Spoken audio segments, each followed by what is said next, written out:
All right.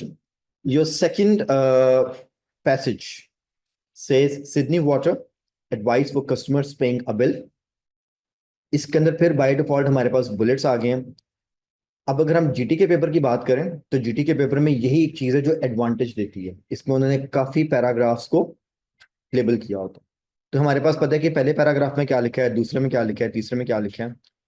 और जैसे हमने आज शुरू में बात की थी कि इसमें कई दफा बुलेट्स आ जाते हैं, तो ये बुलेट्स जो हैं आपके डॉट की फॉर्म में नजर आ रहे हैं। सो इट मीन्स कि हमारे पास यहाँ पे अच्छी खासी इंफॉर्मेशन है। So that's the passage. और इस पैसेज पे जो हमारे पास क्वेश्चंस बेस्ड हैं that is true false and not given. ठीक है, ट्रू फॉल्स की स्टोरी सुन लें, उसके बाद टाइम आपको दूंगा, सॉल्व आपने करना है। ये भी one of the IELTS favourite questions हैं, irrespective you are doing academic paper और जीटी पेपर, ये वाले क्वेश्चंस पेपर में आते ही आते हैं। बहुत ही कोई रेयर चांस है कि वो ट्रू फॉल्स के क्वेश्चंस पेपर में ना डालें। ठीक है, वरना कोई भी पेपर उठा के देख लो उसमें ट्रू फॉल्स के क्वेश्चंस होते हैं। True false is basically an MCQs question. ये तीन स्टेटस हैं, ट्रू फॉल्स और नॉट गिवन। आपसे क्वेश्चन डिमांड ये करता है कि जैसे क्वेश्चन नंबर 8 है, इसका कोई एक स्टेटस मार्क कर दें, या तो ये ट्रू कर दें या फॉल्स कर दें या नॉट गिवन कर दें। इसका मतलब कि आपने गिवन ऑप्शंस में से एक ऑप्शन सेलेक्ट करके इसको मार्क कर दें, और आंसर में आप वही या तो ट्रू लिख देते हैं या फॉल्स लिख देते हैं या आप नॉट गिवन का वर्ड टाइप कर देते हैं। गुड, यहां तक ओके है। दूसरी बात, आपके ये वाले क्वेश्चंस सीक्वेंस में होते हैं। अगर आपको question number 8 let's suppose paragraph number 2 में मिल गया, तो एक्सपेक्टेड है कि क्वेश्चन नंबर 9 10 पैराग्राफ 2 से आ गई होंगे। ठीक है, कभी कभी कंसेक्टिव पैराग्राफ्स में आंसर आ जाते हैं, कभी कभी पैराग्राफ जंप में आ जाता है, मीन्स वो फॉरवर्ड में आ जाएंगे। अगर क्वेश्चन नंबर 8 पैराग्राफ 2 में है तो 9 का आंसर 3 में आ सकते, 3 में नहीं होगा तो 4 में चला जाएगा, एंड सो ऑन। तो जाएगा ये सिक्वेंशियल ऑर्डर में। ठीक है, बहुत ही कोई रेयर चांस होता है कि कोई क्वेश्चन पीछे चला जाए, अदरवाइज आमतौर पे ये 99.9% सिक्वेंशियल ऑर्डर में आते हैं। इसलिए जब भी आपने ट्रू फॉल्स सॉल्व करने हैं, एडवाइस ये है कि पहला सवाल सॉल्व किया करें, ताकि आपको पता लगे कि यार ट्रू फॉल्स स्टार्ट कहाँ से हो रहे हैं, उसके बाद वो आगे जाएंगे। इन केस अगर आपको पहले का आंसर नहीं मिल रहा तो दूसरा सॉल्व कर लें। अगर दूसरा आंसर मिल गया है तो समझ जाए कि 8 का आंसर उससे पहले पहले है और 10 का आंसर उसके बाद आएगा, एंड सो ऑन। तो ये आपकी एक टास्क एलोकेशन बनती जाती है, तो दैट्स इज वेरी हेल्पफुल। ठीक है, इसी कई बार पेपर में होता है कि हम सीक्वेंस में जा रहे होते हैं, हमें 8 का आंसर मिल गया, 9 का मिल गया, 10 में आके मैं कंफ्यूज हो गया, मुझे आंसर नहीं मिल रहा। कोई बात नहीं, 10 को छोड़ें, 11 को कर लें, 12 को कर लें। अब जहां पर 11 का आंसर मिला है वो लाइंस आपके पास मार्क्ड है, जहां पर 9 का मिला था वो लाइंस मार्क्ड है, उसके दरमियान वाले पोर्शन में ऑटोमेटिकली 10 का आंसर है। सो आप उसको फोकस करके आंसर को निकाल सकते हैं, जिसको हम बोलते हैं task allocation. So that actually helps a lot कि इसको सॉल्व कैसे करना। गुड, बाकी अब स्टेप नंबर 1 सेम है। आप इसमें चाहें तो सारे क्वेश्चंस पहले पढ़ लें, या चाहें तो 2 या 3 क्वेश्चंस पढ़ लें, क्योंकि हमें पता है सीक्वेंस में आना है। हम दो दो करके इसको कर लेते हैं। ठीक है, we will read question number 8 and 9, हम इसका कीवर्ड मार्क कर लेते हैं और आपने जाके पैसेज को शुरू से सॉल्व करना है। If you get an answer we are good. अब बस ये बात बताने लगा कि ट्रू और फॉल्स और नॉट गिवन में फर्क क्या है। फर्क सिर्फ इतना है, आपने अगर ये स्टेटमेंट पढ़ी है यहां से, जैसे लिखा है जी all property owners receive Sydney water bills. ठीक है, अगर तो ये statement sense wise, word wise नहीं, सेंस वाइज टेक्स्ट के साथ जाके मैच हो जाती है 100%, इसमें से कोई बात भी मिसिंग नहीं है, और उसकी सेंस भी सेम बन रही है कि जितने भी प्रॉपर्टी ओनर्स हैं सबको सिडनी वाटर बिल्स की तरफ से वाटर का बिल रिसीव होता है, तो हम इसको ट्रू कर देंगे। मींस दो चीजें हैं, 100% मैच होना चाहिए और सेंस सेम होनी चाहिए, दोनों होंगे तो हम ट्रू करेंगे। अगर ये स्टेटमेंट आप पढ़ते हैं, नंबर 8 की बात कर रहा हूं, ये 100% मैच हो जाती है, मगर ये कॉन्ट्राडिक्ट है। कॉन्ट्राडिक्ट मीन्स में इसमें लिखा हुआ कि सब ओनर्स को बिल नहीं मिलता, कुछ को मिलता है, तो फिर यहां पर जो ऑल है ये कॉन्ट्राडिक्ट हो गया, क्योंकि यहां पे लिखा ऑल प्रॉपर्टी ओनर्स, टेक्स्ट हमें कह रहा है कि सम प्रॉपर्टी ओनर्स। अगर कॉन्ट्राडिक्ट हो तो वो फॉल्स होगा। मगर शर्त क्या है, पहली बात ये कि बात सारी मैच होनी चाहिए, 100% इंफॉर्मेशन मैच होनी चाहिए। तो ट्रू और फॉल्स माय डियर फ्रेंड्स, फर्क सिर्फ इतना होता है कि कॉन्ट्राडिक्टिंग कोई एक वर्ड होता है, कोई एक वर्ड, कोई एक फ्रेज स्टेटमेंट को उलट कर देता है। अगर वो कर रहा है तो फॉल्स है, अगर सेंस सेम है तो ट्रू है। और अगर आप किसी स्टेटमेंट को पढ़ते हैं और उसकी इंफॉर्मेशन पूरी की पूरी मैच ही नहीं होती है, 80% मैच होगी है, 90% होगी है, बाकी की बात कुछ मिस होगी, तो हमेशा नॉट गिवन हो। गुड। ठीक है, मैं आपको टाइम दे रहा हूं मैक्सिमम 3 मिनट्स, क्वेश्चन नंबर 8 और 9, ये दो क्वेश्चंस करने हैं सिर्फ, 3 मिनट्स टाइम है माय डियर फ्रेंड्स। दोनों पढ़ें और टेक्स्ट को शुरू से आपने पढ़ना शुरू करना है प्लीज। ऑलराइट जी, तो क्वेश्चन नंबर 8 का क्या आंसर लगाया जी आपने? अच्छा, ट्रू भी आ गया, फॉल्स भी आ गया। ओके, जिन्होंने ट्रू किया है मुझे इसका जरा मैच करवा दें, कहाँ लिखा है टेक्स्ट के अंदर ये? मिस्टर सबसे पहले पैराग्राफ पढ़ रहे हैं? सेकंड लाइन में लिखा है, ठीक है, चलिए हम इसकी ये 2 लाइन्स पढ़ लेते हैं। यहाँ पे लिखा है जी, Sydney water services over 5 million people in greater Sydney. ठीक है, तो ये तकरीबन 5 मिलियन लोगों को सर्विस प्रोवाइड करते हैं, कौन? Sydney water. And if you own a property you will get a bill from us. ठीक है, कि अगर तो आप प्रॉपर्टी के ओनर हैं, आपको बिल मिलेगा। अब यहां पर इसकी सेंस ये है कि जो भी ओनर है उसको बिल मिलेगा। क्वेश्चन में लिखा था जी, all property owners will receive a bill, और यहां पे उन्होंने बस ऑल की जगह कंडीशन लगा दी है। तो समझ तो बात यही है ना कि अगर आप ओनर है तो बिल मिलेगा। ओनर होने के बाद कोई ऑप्शन नहीं कि बिल मिलेगा कि नहीं मिलेगा, ओनर है तो बिल मिलेगा ही मिलेगा। सेंस इज दिस, जो हमने अभी बात की थी कि आपने वर्ड्स नहीं सेंस मैच करनी होती, तो क्वेश्चन की सेंस है कि जितने भी प्रॉपर्टी ओनर्स हैं सबको बिल मिलेगा, और यहां पे लिखा है कि अगर आप प्रॉपर्टी ओनर है तो बिल मिलेगा। सेंस सेम होगी, information is true, correct. Okay जी, नंबर 9 का क्या आंसर है? फॉल्स भी कह रहे हैं और नॉट गिवन भी कह रहे हैं, ओके। चलिए, जो फॉल्स कह रहे हैं मुझे फॉल्स का बता दें कहाँ पे मैच हो रहा है। First paragraph, last line. ठीक, If your property has no meter, please enter the bill at the start of each word.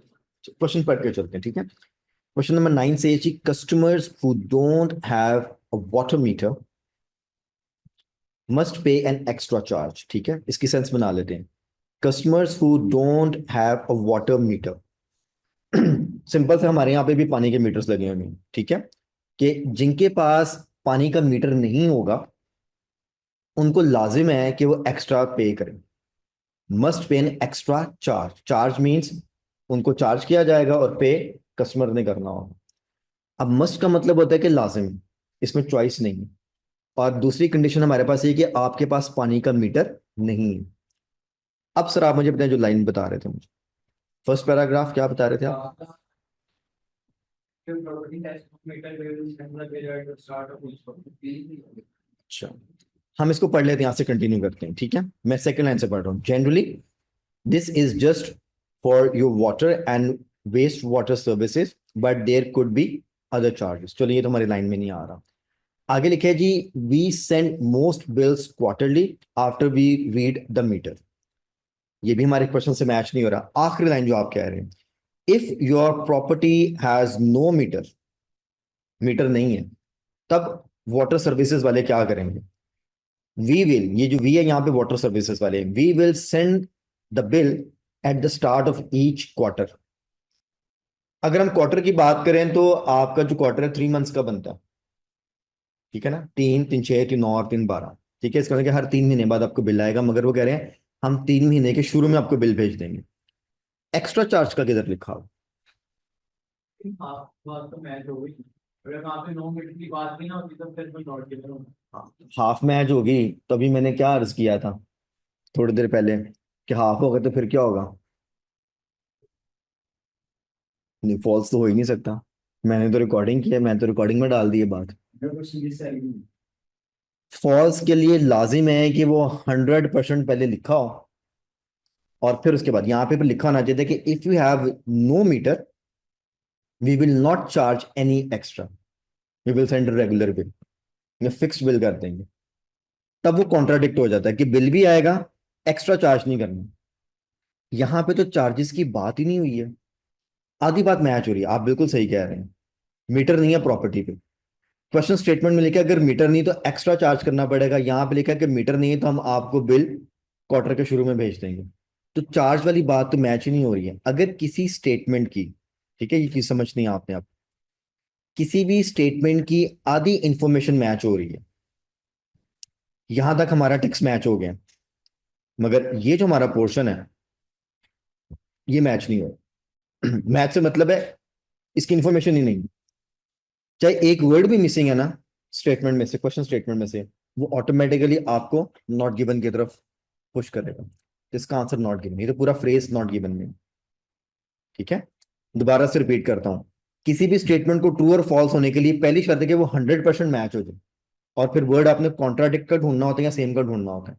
अगर वो मैच ही नहीं हो रही इन्फॉर्मेशन तो स्ट्रेट में नॉट गिवन हो जाए। जी my dear friends, are we good on 8 and 9? Online friends किसी को कोई इशू तो नहीं है, यहां तक बात ओके है?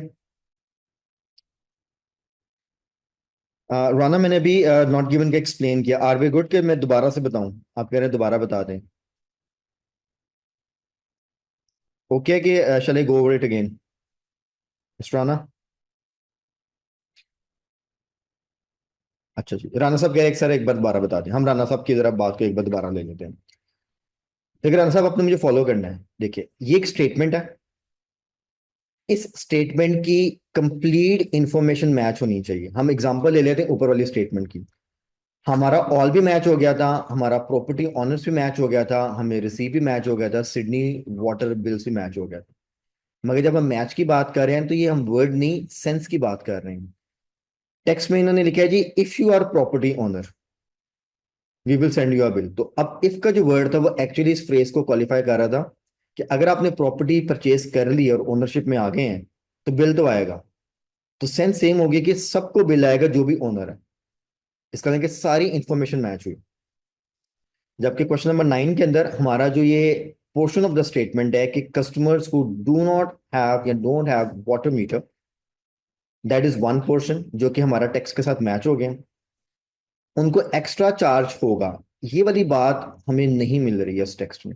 इवन अगर आप नीचे के पैराग्राफ से पढ़े तो कहीं पर भी मेंशन नहीं है कि एक्स्ट्रा चार्ज भी देना है। तो ये तो हो गया। अगर मिसिंग इन्फॉर्मेशन हो, देखें नॉट गिवन में क्या लिखा हुआ है, if there is no information on this तो नॉट गिवन होता है। तो इन्फॉर्मेशन ही नहीं है तो हम इसको नॉट गिवन कर देंगे। अभी हम बाकी के क्वेश्चंस करते हैं, आपको सेंस उससे और ज्यादा क्लियर हो जाएगी। अब आपने करना ये है कि 10, 11, 12, 13 एंड 14, 14 तक सारे क्वेश्चन को सॉर्ट आउट करें। 1, 2, 3, 4, 5 क्वेश्चन में आपको मैक्सिमम 5 मिनट्स देता हूँ इसके लिए। ठीक है, जब आप इसको सॉर्ट आउट कर लेंगे तो फिर हम इस पे इकट्ठे ही की दफा बात कर लेंगे। ठीक है, 5 मिनट्स मैक्सिमम। उससे पहले कर लें तो मुझे चैट बॉक्स में काइंडली बता दें, डन, डिस्कशन शुरू कर लेंगे। ओके जी, question number 10, answer is true. ठीक है, मैं साथ साथ यहाँ पे टाइप कर देता हूँ। तो 10 का आंसर आपका ट्रू है। Number 11 is false, correct. 12 false. 13,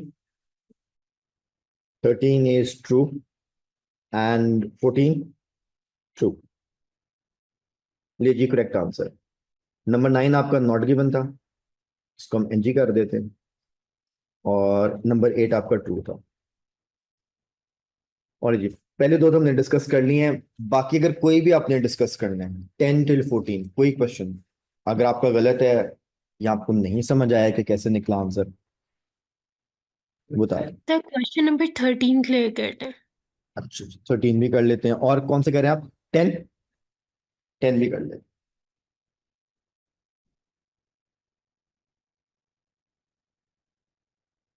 sequence पे चलते हैं। नंबर 10 यहाँ पे लिखा है जी customers who choose to receive a bill every month pay extra. हमारा कीवर्ड बनेगा customers who choose to receive bill every month, यहां तक ले लें, फिर उनको एक्स्ट्रा पे करना पड़ेगा। और जी जिन्होंने सही मार्क किया आप मुझे रेफरेंस दे, कहाँ लिखा हो?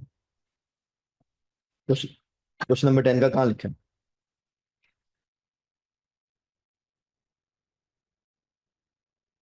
हाँ जी, आंसर निकाला है, अभी बताएं कहाँ लिखा है।